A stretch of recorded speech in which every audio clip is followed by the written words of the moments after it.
C'est une chasse très authentique, c'est-à-dire c'est vraiment, bon évidemment on chasse la bécasse, donc on ne peut pas faire mieux comme gibier sauvage, bécasse bécassine. Je crois que c'est vraiment l'authenticité. Et puis aussi, il y a quand même un aspect exotique par rapport à ce qu'on connaît en France, puisque on ne chasse pas la bécasse au chien d'arrêt. On chasse beaucoup la bécassine au chien d'arrêt.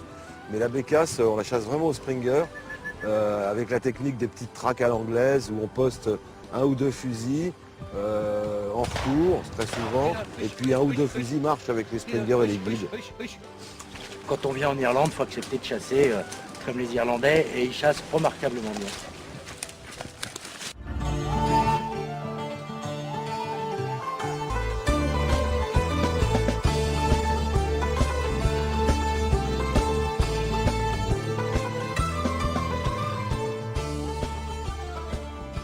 C'est je dirais presque le paradoxe.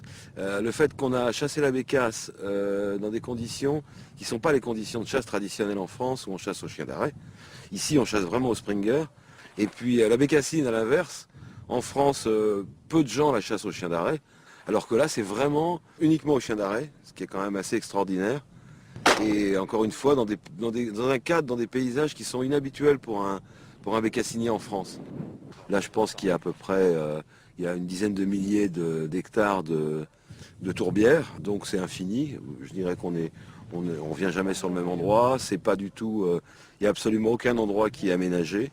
Tout est naturel. Donc on a vraiment en plus une impression et de liberté et de nature, quoi. C'est vraiment extraordinaire, indépendamment du fait que les bécassines, évidemment, sont des oiseaux totalement naturels. Mais je veux dire que le biotope, en plus, est vraiment est totalement intact. Voilà. Donc, on peut marcher pendant des heures et se concentrer sur le chien qui travaille.